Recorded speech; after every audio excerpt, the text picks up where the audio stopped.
Sim, estamos de volta em mais um episódio do nosso Até Posso podcast e hoje eu vou roubar o bordão da nossa convidada para convidar vocês. Te puxa e vem, porque hoje a gente vai falar sobre empreendedorismo, sobre cultura regional, sobre mercado de trabalho, sobre culinária e sobre muita coisa boa com a chefe Adriana Veloso. Adriana, muito obrigado pela sua participação. Até engasguei aqui no início da abertura.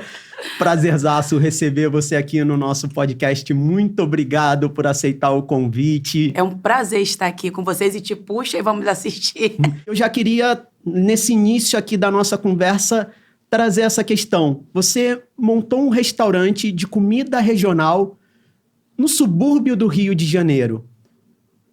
Como é que você imaginou que isso ia dar certo a ponto de hoje em dia você ter 2 unidades desse restaurante, uma num dos bairros mais badalados, mais nobres aqui no Leblon e uma outra unidade no subúrbio?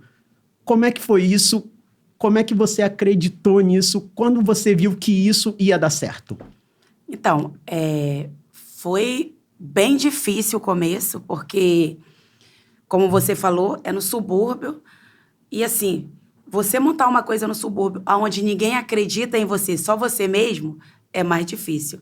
Então, naquele momento que a gente abriu, que como você sabe, a gente começou no estacionamento, na 24 de maio, um estacionamento onde passava só carro e onde tinha uma churrasqueira, onde só cabiam, no máximo, 5 peixes.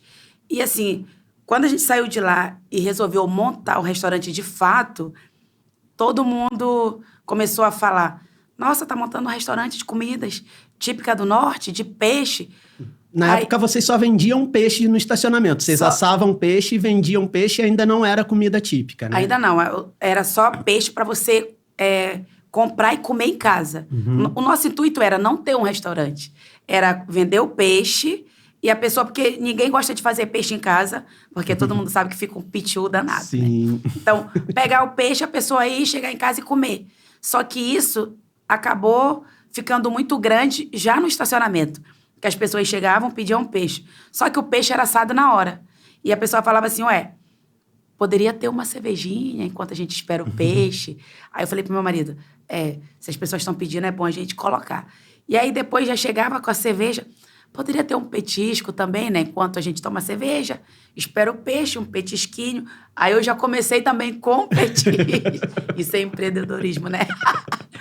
E aí, quando a gente viu, e uma mesinha pra gente ficar sentadinha, e colocamos uma mesinha, quando a gente viu, já tinha 10 mesas. Nossa. Já tinha muita gente sentada esperando o peixe.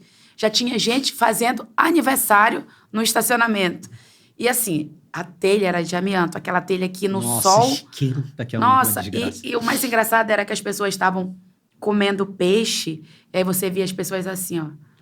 Tipo, e aquilo me dava uma vergonha, eu dizia, as pessoas comendo o peixe nesse calor, isso não tá certo. E aí, quando veio a ideia da gente montar um restaurante. Na verdade, quando a gente foi pra Vitor Meirelles, eu tinha vontade de abrir na Vila Isabel. Eu dizia pro meu marido, vamos abrir um restaurante na Vila?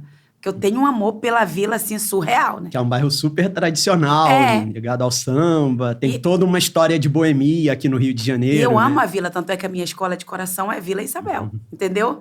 E assim, mas como foi antes da pandemia, tudo era muito caro na Vila Isabel. E aí, quando surgiu aquele ponto, que é da Vitor Meirelles, eu levantei a mão pro céu e agradeci, né? Vai ser aqui. É aqui que a gente vai realizar o nosso sonho. Só que as pessoas falavam assim, aluga para ela. Ela vai só durar 3 meses. Ela vai vender peixe. Quem come peixe? Quem para comer peixe? Aluga 3 meses, ela desaluga e tu coloca um barzinho.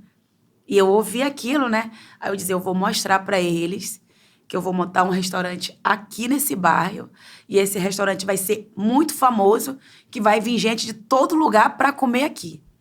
E aí veio a ideia de montar um restaurante de comidas de peixe do norte e com toda a culinária do norte, da Amazônia, de todo o norte.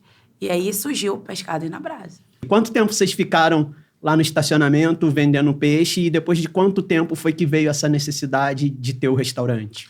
A gente ficou 3 meses. Foi rápido, então, né? Foi bem rápido. 3 meses a gente ficou no estacionamento. E aí a gente viu a necessidade que lá não dava pra gente vender do jeito que a gente queria. E a gente foi pra Vitor Meirelles. E aí, depois desses 3 meses, começou a pandemia. Vocês abriram um restaurante durante a pandemia. 3 meses antes da pandemia. E durante a pandemia, a gente fechou. E aí ficou só com delivery. E aí foi quando a gente viu que realmente a gente levava jeito para coisa, porque na época da pandemia a gente tinha 9 entregadores. Fechamos a porta e ficamos só com delivery. E aí a gente viu, cara, realmente é isso que a gente quer para nossa vida, é isso que eu quero, é nisso que eu quero trabalhar.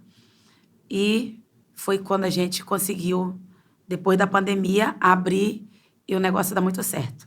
Só que assim, por trás de tudo isso, teve muita gente que ajudou, né? Você, como cliente, você sabe que você é meu cliente desde o comecinho, mas a gente teve ajudas também de várias pessoas que conheceu a nossa culinária e foi divulgando, que eu sempre falo que o boca a boca é melhor do que qualquer coisa. E nesse meio, antes da pandemia, teve um jornalista que soube da nossa culinária, falou para um outro jornalista que foi lá, provou, a gente não sabia quem era, que ele foi lá às escuras, e aí ele divulgou, e aí foi onde a gente ficou conhecido no Rio de Janeiro inteiro.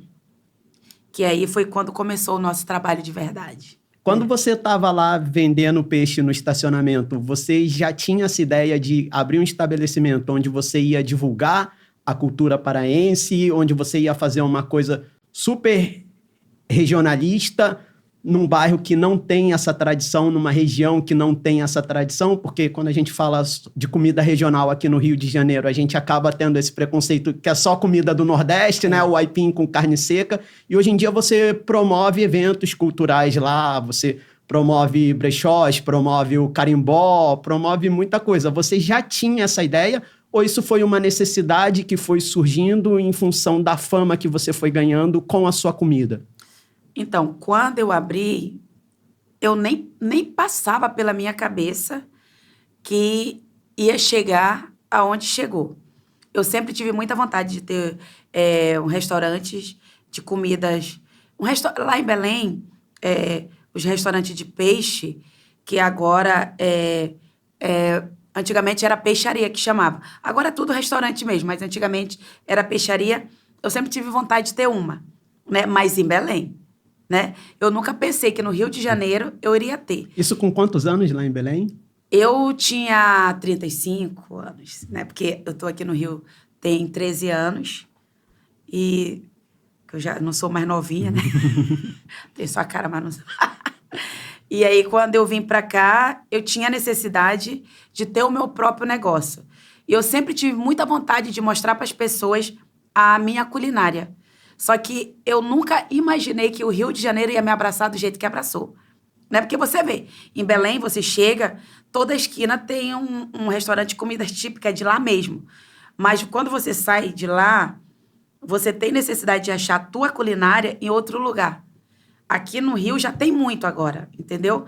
Mas quando eu cheguei, só tinha um, que eu posso falar, né? Que é o Pode, claro. Tacacá do Norte, que ele é o pioneiro. Que é maravilhoso também. Que é muito bom.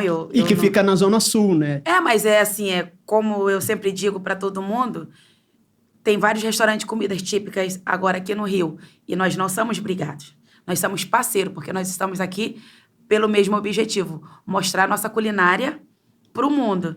Então, por que não falar dos nossos colegas que também trabalham na mesma função? Né? Nós não estamos aqui para...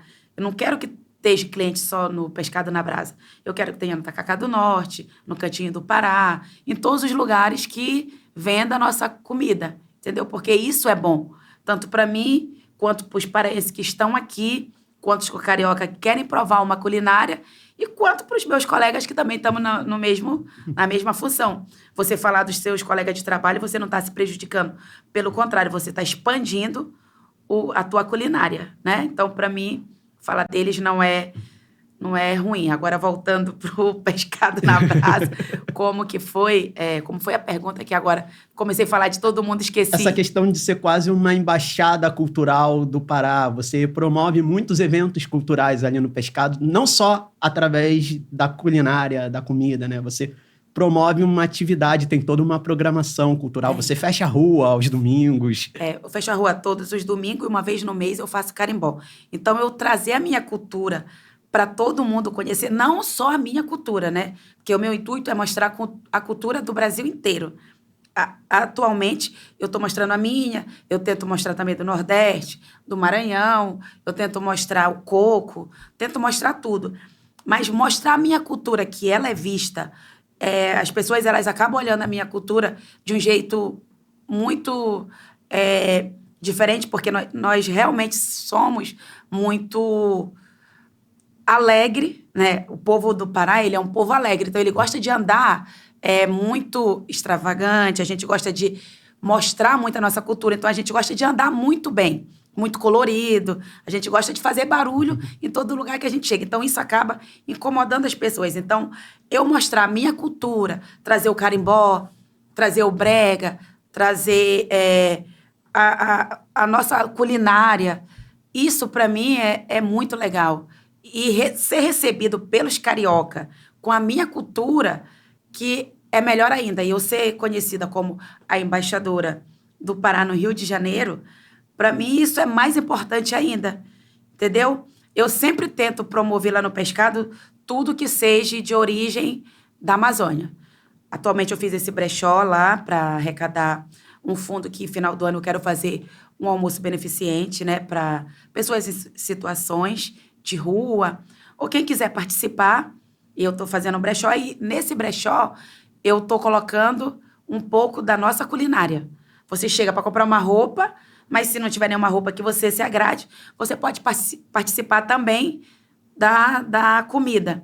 Um preço justo, onde você vai provar maniçoba, vatapá, um arroz com galinha. Eu, brevemente quero colocar um tacacá, colocar os nossos peixes para provar. Então, trazer essa cultura para um bairro onde quase ninguém conhece, porque quando muitas vezes a pessoa liga, eu tô aqui no Riachuelo e não tô achando pescado na brasa, porque eles estão lá na rua do Riachuelo. Aí eu falo assim, não, gente, não é na rua do Riachuelo, é no bairro do Riachuelo. E aí todo mundo, ué, mas onde é esse bairro? Aí eu falo, entre a Mangueira e o Meia, porque todo mundo conhece a Mangueira e conhece o Meia. Aí fala, no Rocha. Eu falo, é Rocha, Riachuelo e Sampaio. É 3 em 1. Então, você vem que você vai achar. Então, isso é muito legal, entendeu? E, assim, quando eu abri o Pescado na Brasa no Riachuelo, quem me abraçou primeiro foi os cariocas. Eu abri com a minha culinária, com a minha cultura, achando que só ia dar paraense. Mas, primeiramente, quem foi me conhecer foi os cariocas.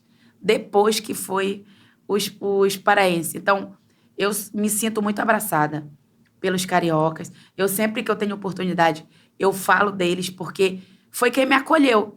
Talvez, se eu tivesse colocado um Pescado na Brasa em Belém, não tinha o sucesso que ele tem aqui no Rio de Janeiro.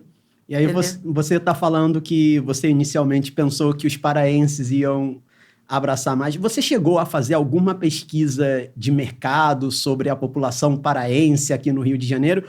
Ou foi na intuição, você só seguiu o seu coração? Como é que foi essa decisão e esse pensamento de vou trazer comida paraense para os paraenses que estão aqui no Rio de Janeiro?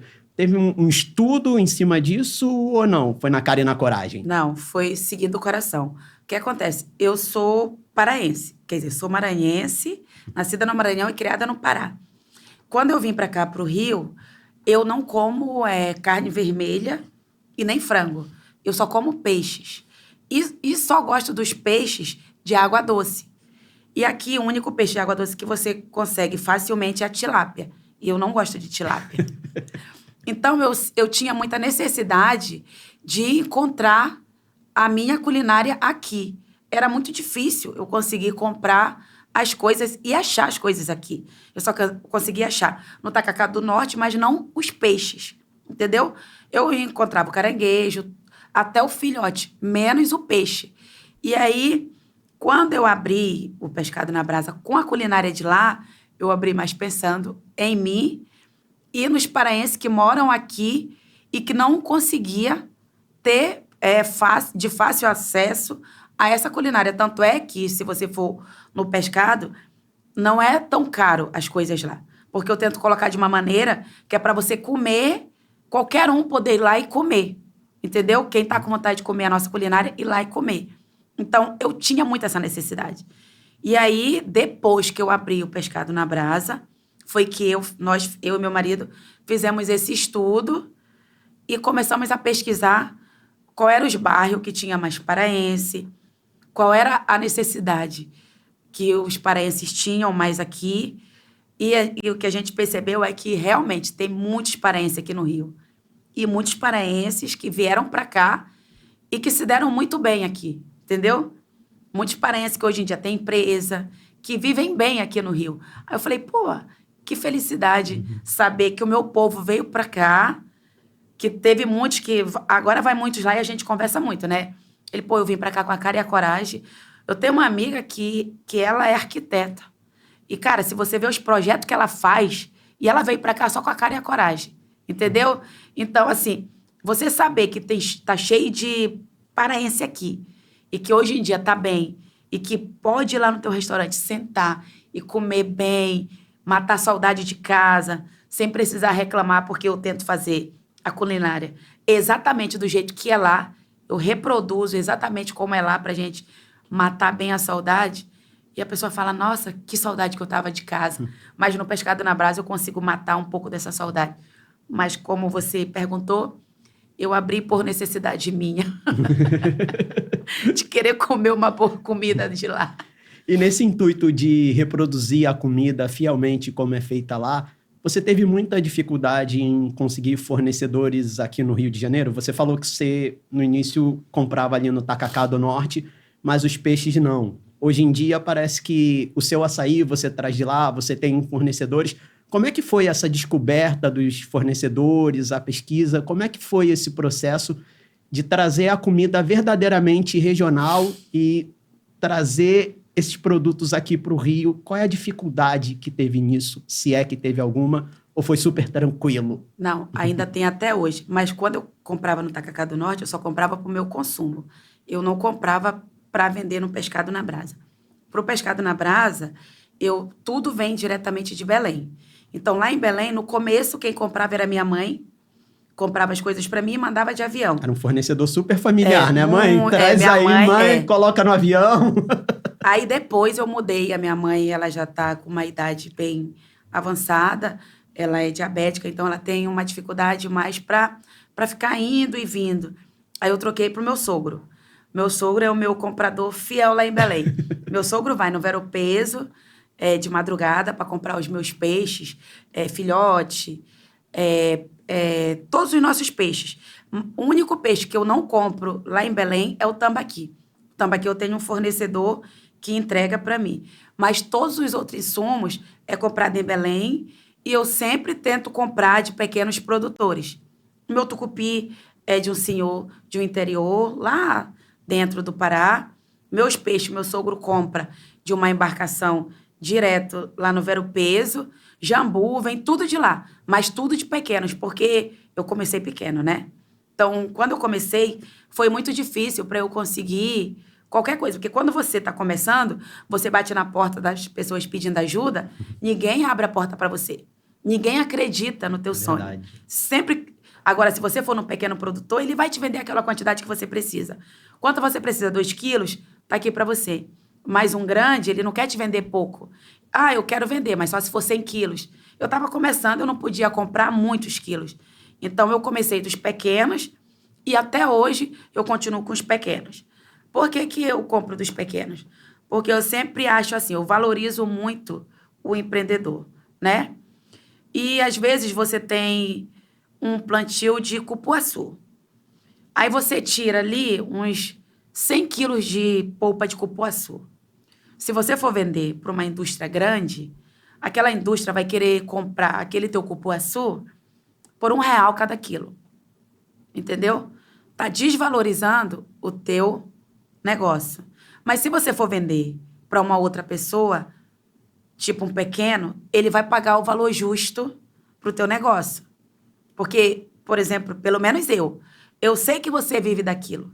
Então, eu não vou te pagar R$ 1 e 1 quilo de cupuaçu se eu sei que você vive daquilo.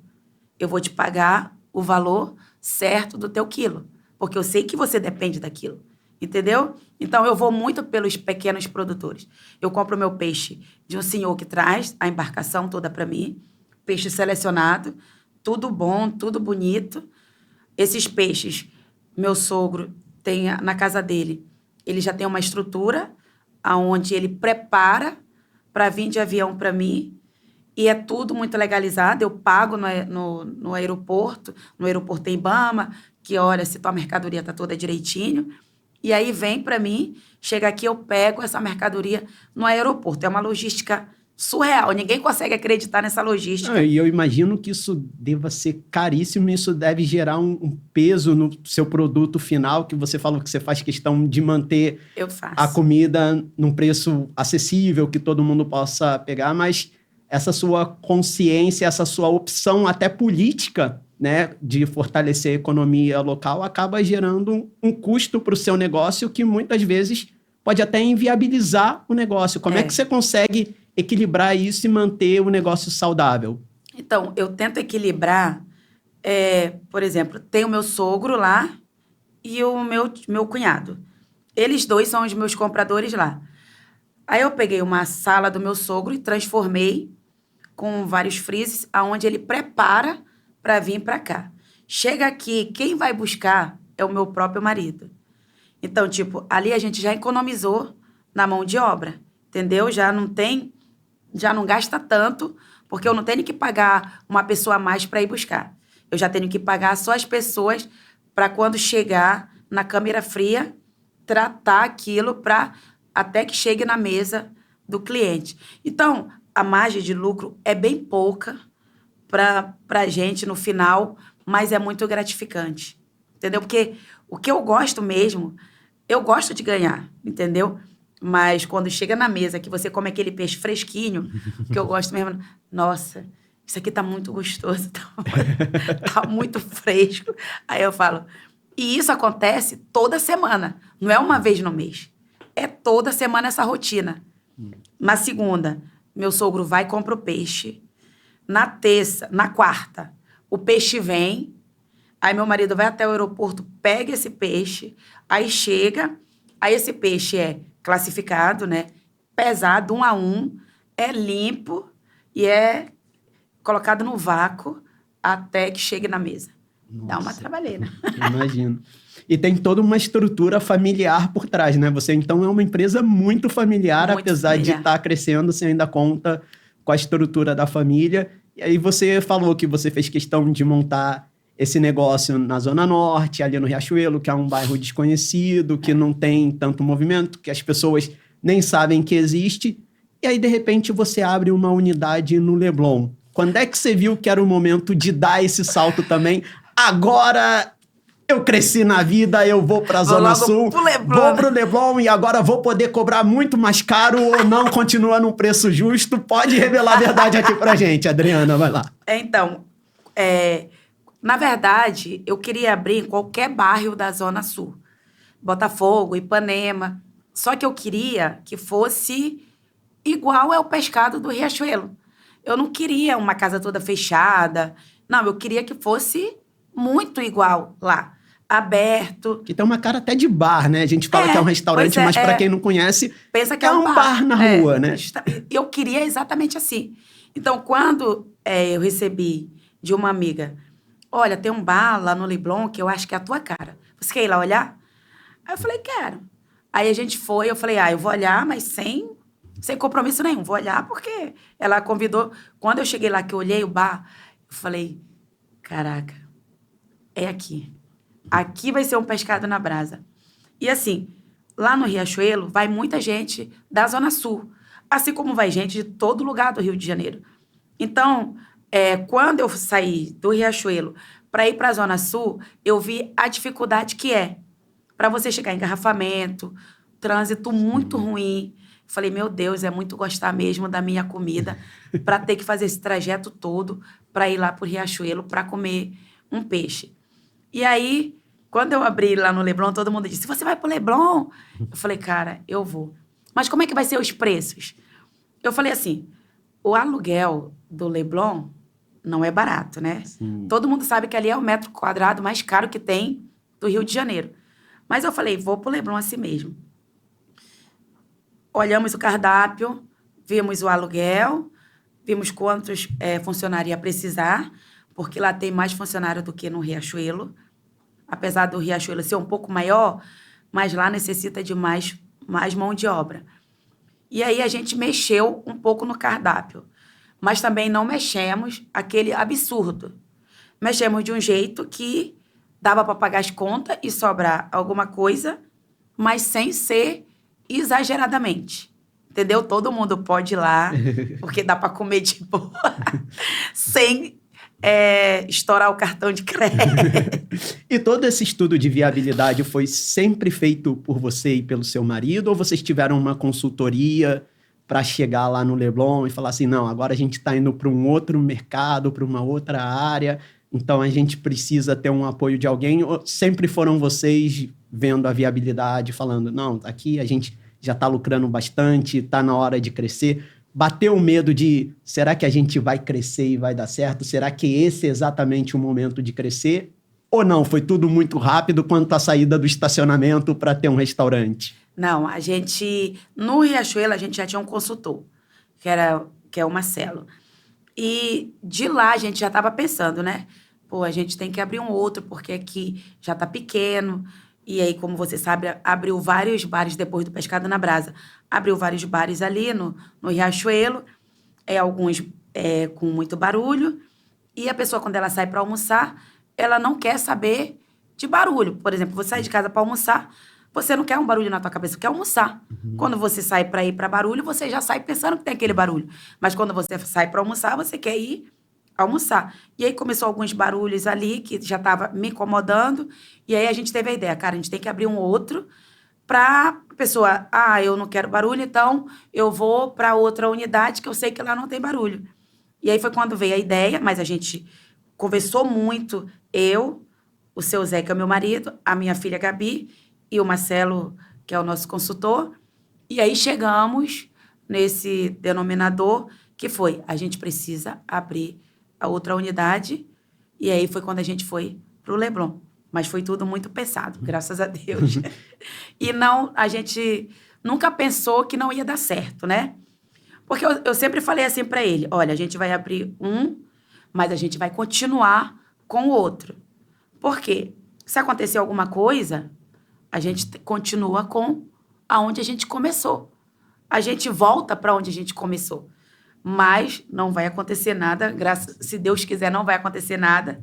Brevemente, quem sabe a gente não pode abrir um outro, né? São Paulo, né? Por aí. Que eu falei pro meu marido, agora eu tenho um sonho de ir para São Paulo. Ele, cara, você quer ir para São Paulo agora? Eu falei, quero. Ele, você vai sozinho? Eu falei, não, você vai comigo. Mas foi muito... Leblon é bom. E você sempre, na sua vida, pensou em trabalhar com culinária? Você nunca quis fazer nenhuma outra coisa, nunca teve outra profissão, tentou outra profissão? Desde sempre, quando você se imaginou enquanto profissional, você se imaginou como chefe de cozinha, culinarista, cozinheira? Não sei como você se define. Cozinheira. Então, na verdade, eu sempre trabalhei em bares e restaurantes. Eu já fui garçonete, já fui caixa, já fui gerente, já fui tudo. Mas quando eu cheguei aqui no Rio, eu trabalhei 6 anos como balconista de medicamento. E eu achava que eu ia parar, eu ia sair de cozinha e ia começar a trabalhar em farmácia. Eu falei, pô, eu acho que farmácia agora é meu sonho agora vender meu sonho remédio. É ser farmacêutica, estudar farmácia. Mas só que lá mesmo na farmácia onde eu trabalhava, não podia ter um aniversário. Ué? Que eu falava assim, pode deixar que as comidas quem faz sou eu. Ah, tá. Todos você os já assumia toda a parte das festividades. Todo aniversário, toda comemoração. Era eu que fazia as comidas. E as minhas amigas falavam assim, cara, você deveria ter um restaurante. Você deveria ter uma lanchonete, qualquer coisa para vender comida. Falei, calma, gente. Agora eu sou do ramo da farmácia. Mas aí, depois voltando, eu falei pro meu marido, quando veio a ideia de vender comida, eu falei, cara, eu sempre tive vontade de ter um restaurante. Então, agora é meu sonho ter um restaurante. E meu marido falava assim pra mim, não, cara, vamos abrir uma loja de ferragem, porque tu só vai trabalhar até na sexta, sábado, domingo tu tá em casa. E eu não quero um restaurante. Ele, cara, restaurante você não tem vida. Você trabalha sábado, domingo, feriado, você não tem vida. Falei, mas eu quero, porque, na verdade, além de eu gostar de trabalhar com comida, eu gosto de trabalhar com pessoas, sabe?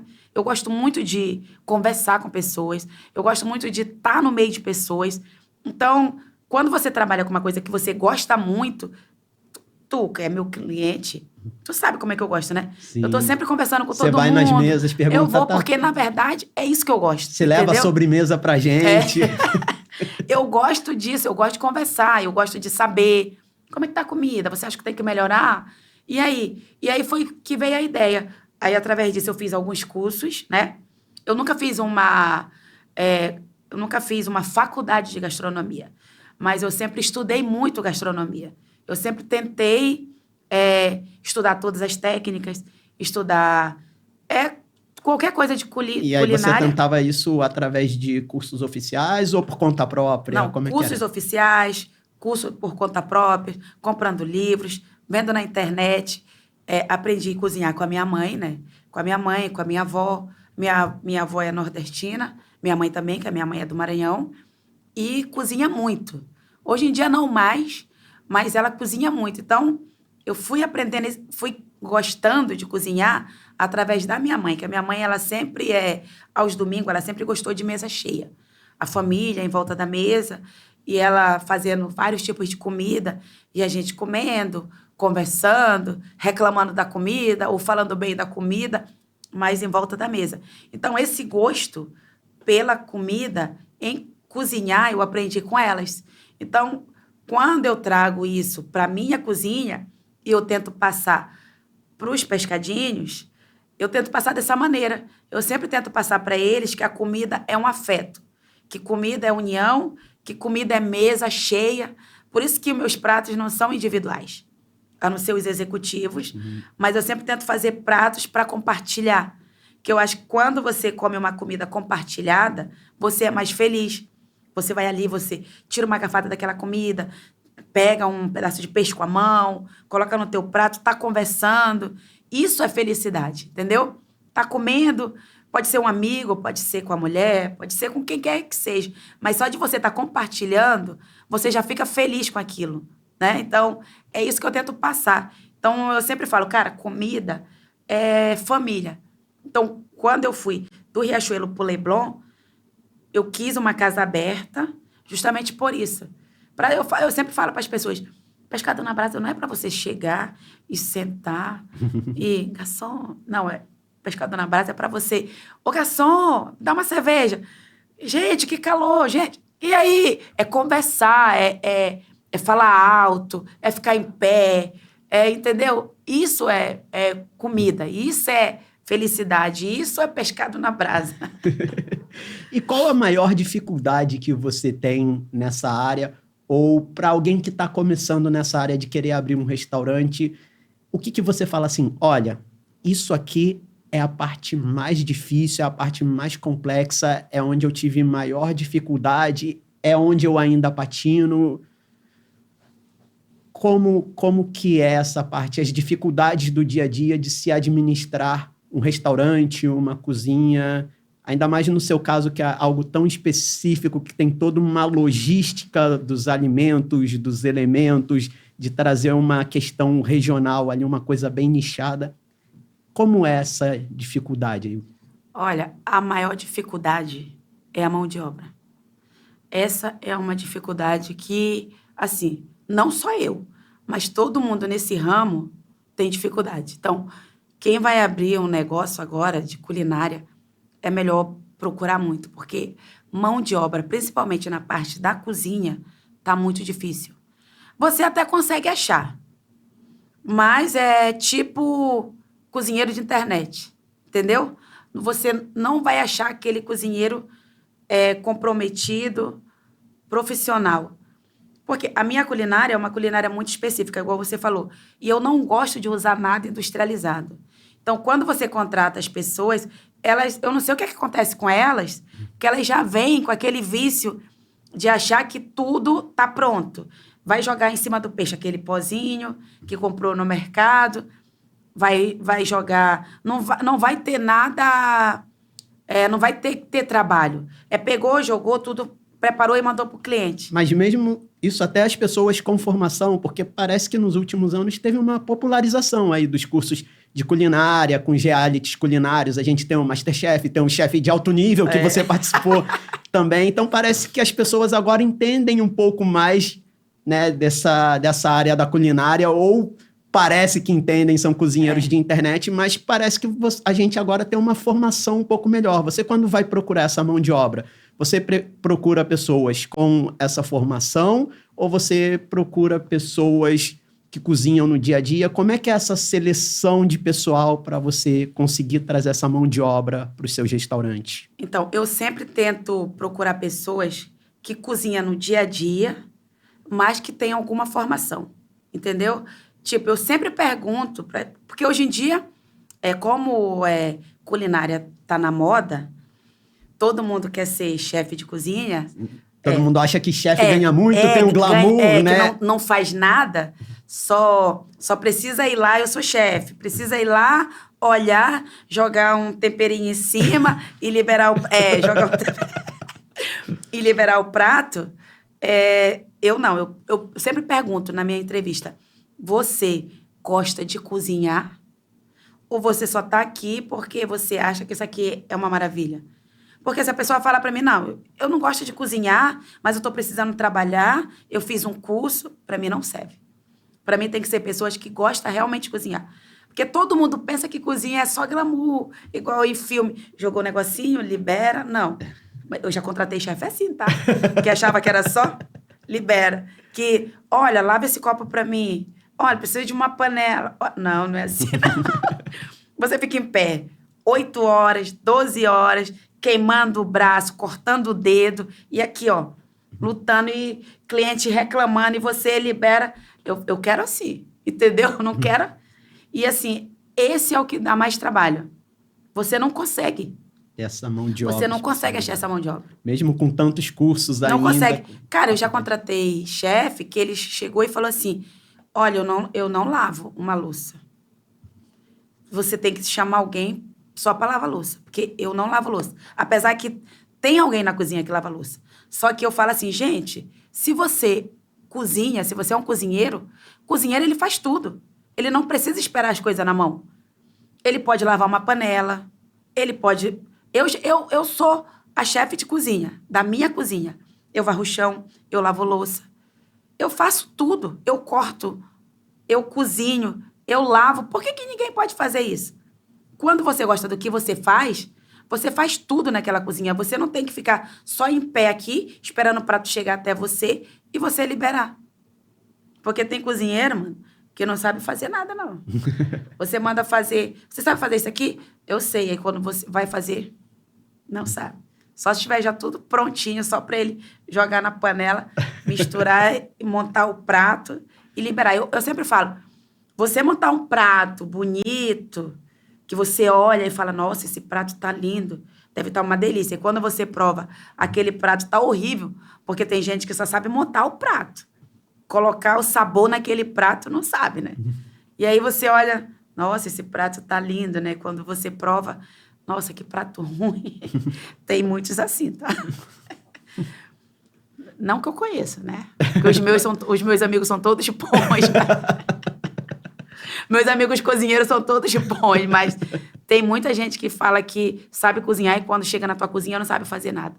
Principalmente a minha cozinha, que é muito, como você falou, é muito específica. Tem tucupi, tem jambu, tem cozinheiro que nunca ouviu falar, nunca provou um jambu, nunca provou um tucupi.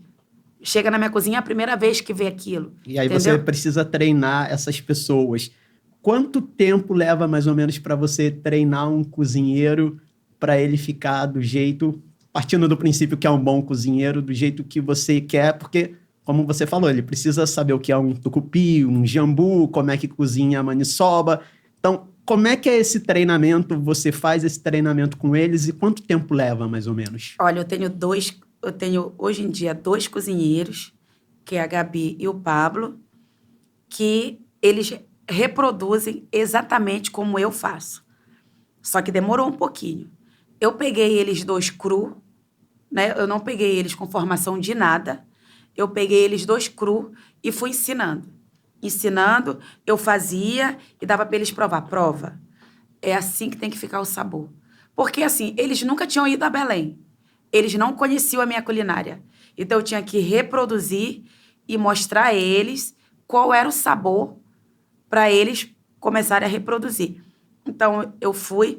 Demorou mais ou menos 1 ano para que eles ficassem assim. Bom, hoje eu já tenho outros cozinheiros, eu já tenho um outro que é do Pará, tenho outro nasceu no Pará e foi para o Nordeste, mas conhece a culinária paraense.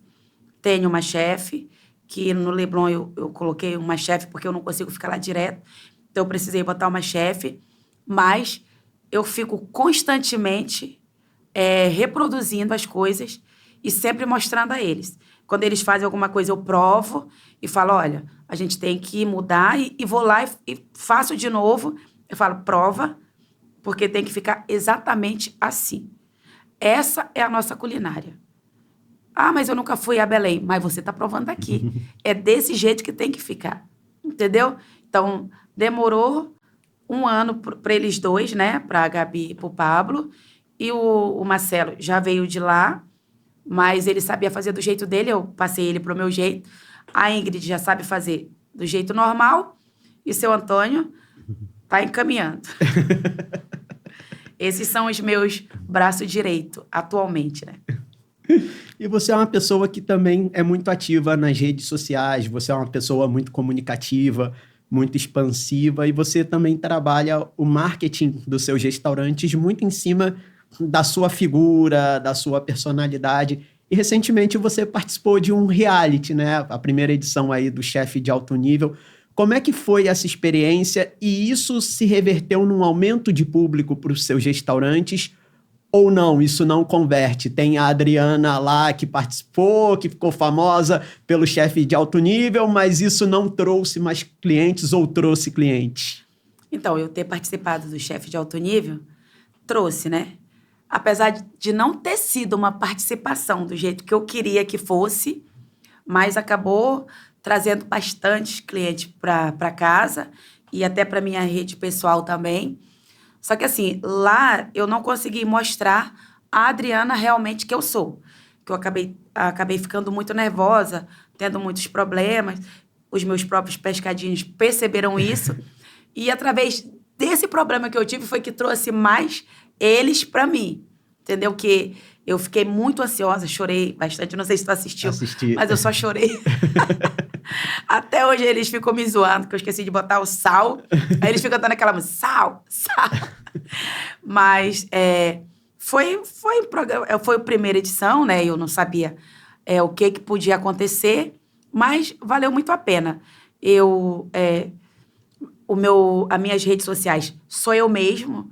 Eu não é nem um personagem. Eu sempre costumo dizer para todo mundo, não é personagem. Eu sou desse jeito mesmo. Sou expansiva, sou brincalhona. Quem me conhece sabe. E eu não pude mostrar isso no programa. Porque eu sou assim. Mas se eu estiver numa cozinha, cozinhando, eu sou muito focada naquilo que eu estou fazendo. Então, se eu estou na cozinha, eu esqueço que até que tem gente do lado. Eu estou aqui, cozinhando, esqueço que tem gente, só quero saber de cozinhar. E lá, infelizmente, não foi bom. Só participei de um programa, não saí bem, mas estou muito feliz com o resultado que deu. Até hoje ainda estou recebendo carinho de todo mundo. Eles vão lá me dar um abraço, a pessoa chega e fala assim, nossa, quando você chorou, eu chorei tanto. Aí eu venho aqui te dar um abraço. Aí eu, tá bom.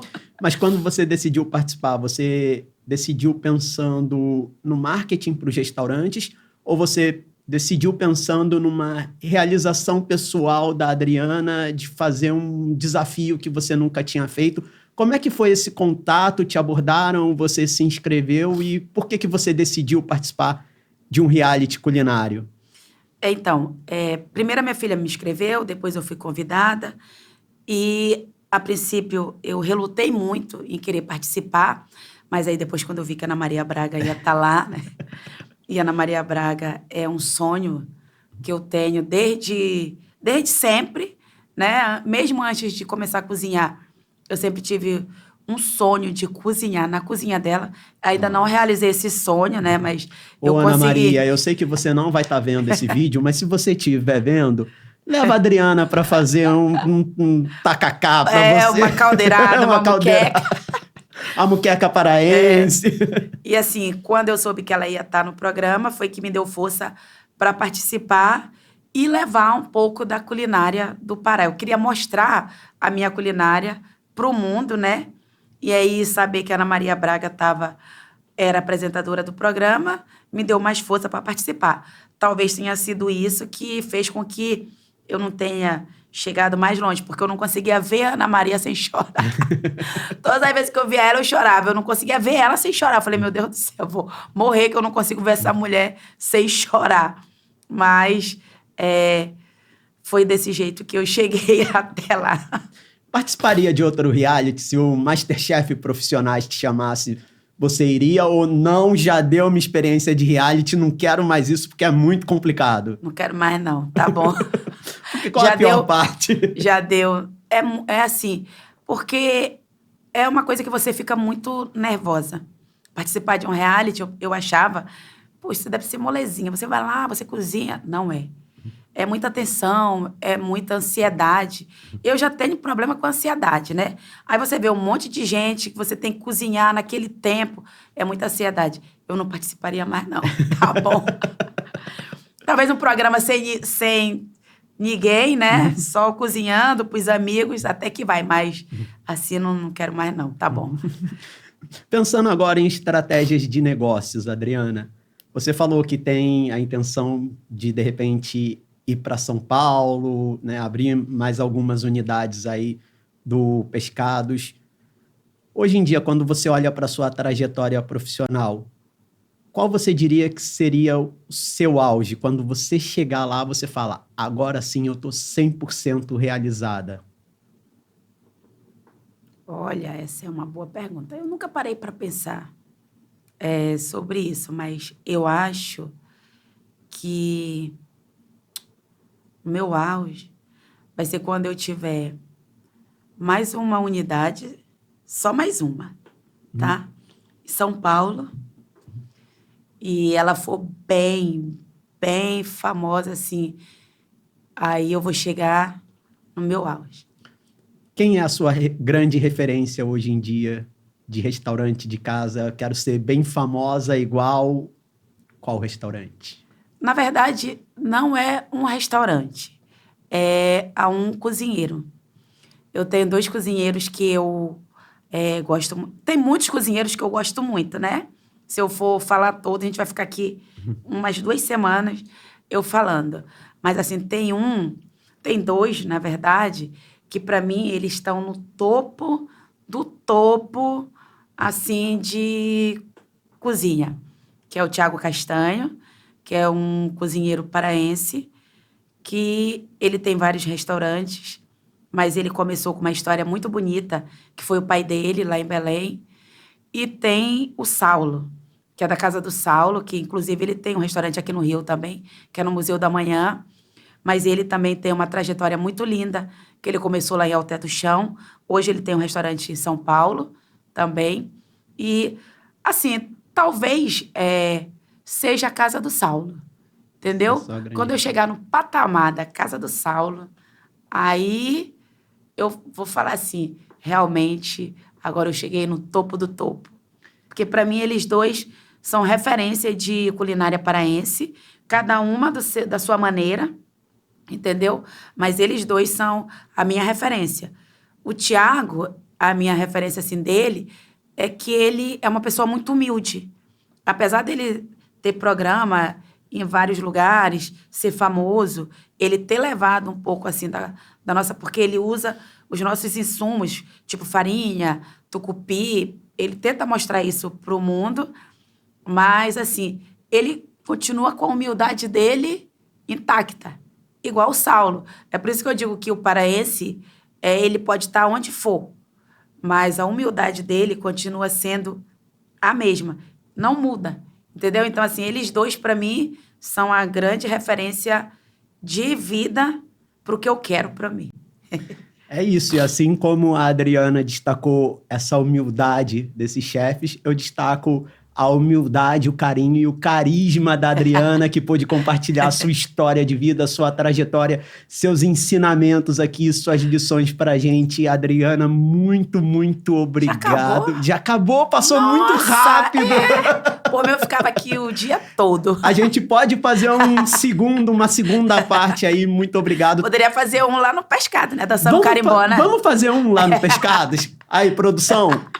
Rafa, Faquinha, meu diretor, vamos organizar isso, vamos marcar uma data que seja aí, importante, né? Na cultura paraense pra gente fazer um lá. Tem o Círio de Nossa Senhora de Nazaré, que é dia 12. Dia 12 agora de outubro, olha, já tá aí. Pode ir, né? Pode vir, esse programa tá indo ao ar agora, dia 11, então é amanhã, o Círio?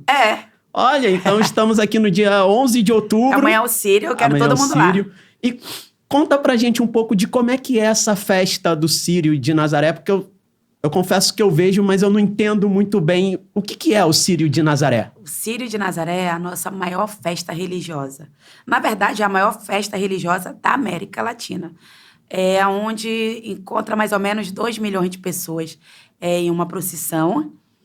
E é onde... É como, por paraense, é como se fosse o Natal. É onde a família se reúne... É onde a gente come maniçoba, pato no tucupi, todo mundo. É igual eu te falei, em volta da mesa, entendeu? É para compartilhar. Então, é a nossa maior festa religiosa. E da onde surge o Círio de Nazaré? Qual é a história? A história do Círio é uma história muito bonita. Foi uma imagem de Nossa Senhora de Nazaré que foi achada. E essa imagem... eu não sei contar direito ela, né?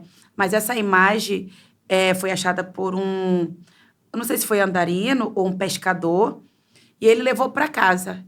E no outro dia, essa imagem sumiu da casa dele e voltou de novo aonde ele achou.